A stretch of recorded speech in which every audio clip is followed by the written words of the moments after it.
That's wild, the farm raised. Lemon and dill.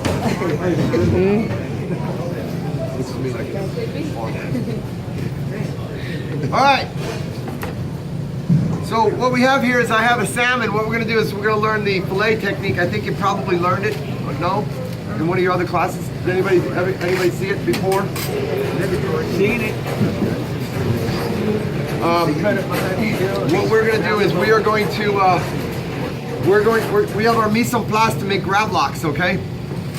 Right here, what I have is I have some sugar. All right. Then we're going to get some salt.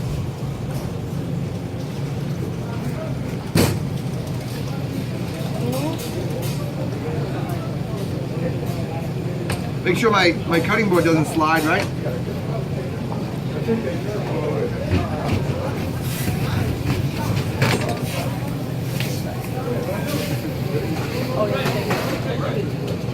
Two parts sugar, 2 parts salt, 1 part sugar. Like 3 parts salt, 1 part sugar.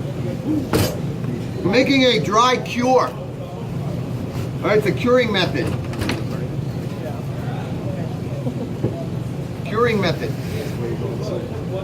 Yeah. And the dill. All right, so we're gonna do the curing method.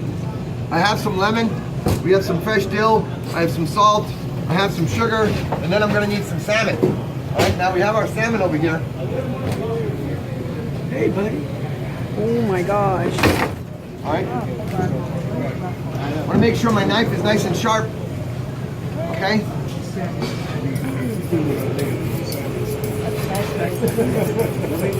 Diamond steel.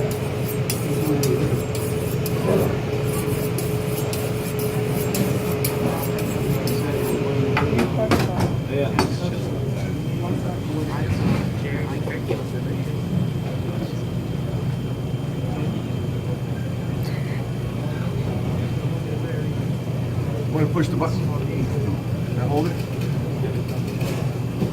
Show us how long it takes for you to. Okay, you ready? And what we're going to do is we're going to take the salmon. Go ahead, push the red button. All right, and what we're going to do is we're going to go ahead and we're going to come underneath the gill like this. We're going to cut all the way down and stop when there's resistance over there. All right, just like that. All right, then what we're going to do is we're going to turn it this way. We're going to lift up the belly flap over here. We're going to turn the knife. We're going to follow the backbone down. Now you hear it clacking through the bones there. That's very important that you apply downward pressure. If you do it right, you should cut that dorsal fin right in half. Come all the way through like this. And then what happens is you end up having a beautiful fillet of salmon. Now you're gonna have a little bit of flesh left. We're gonna scrape that up and use that for spicy salmon for our sushi station. All right. We'll do the same thing on the other side. Now, filleting a fish is not rocket science. Okay, it shouldn't take more than a couple of minutes to do it each time. The key is to try to get as much of the fish to remain on the fillet as possible. Second side could be a little bit trickier than the first side. But again, if you do it right, you should cut that dorsal fin right in half.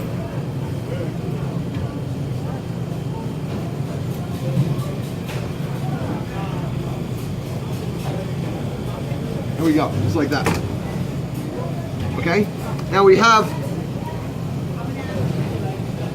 this bone here, essentially. See this? What we'll do is we'll go ahead and I'll have one of you guys do it. Just kind of take this, and you want to scrape the salmon meat off the bone so you don't waste any of that salmon meat. All right? Salmon meat's all right. Then what we're going to do is we're going to take the fillet and we're going to trim it. All right? We're going to trim the bottom side. And what we're going to do is we're going to take it and we're going to come underneath the belly bones like this, and you want to just pull in a long swooping motion. Just like that. All right, then you're going to cut off this belly flap, just like so. Now you can save this for a fish fumet if you'd like. Okay? At this point, what you have is you have a beautiful fillet of salmon. You have a row of bones that run through the center of the flesh, especially up here more toward the head. What you want to do is you'll want to take this with needle nose pliers. You'll want to identify and locate these bones. I'm going to go ahead and pull each bone out one at a time. So you got one, and you're not skipping over any of them. And you should be able to catch them in your finger like this so you don't have to stop. All right?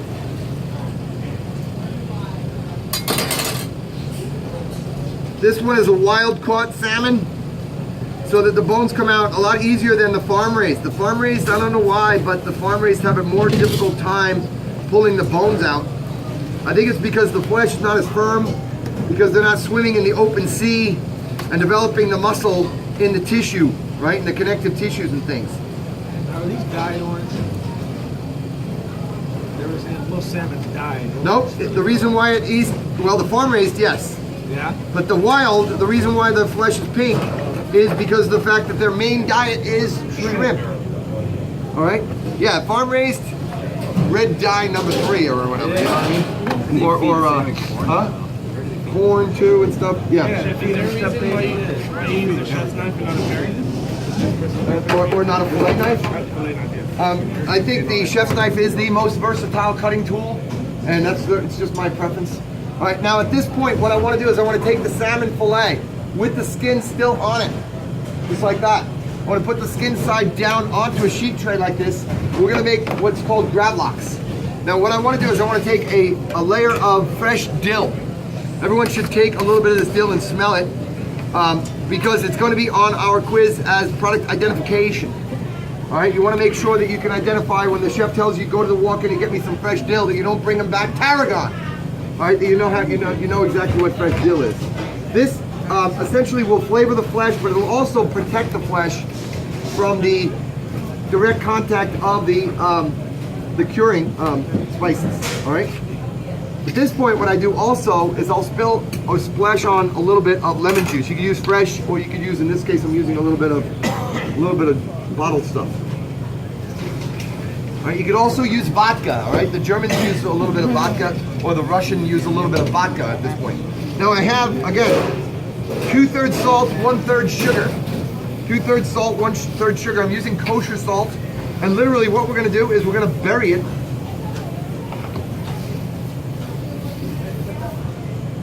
in the salt and the sugar.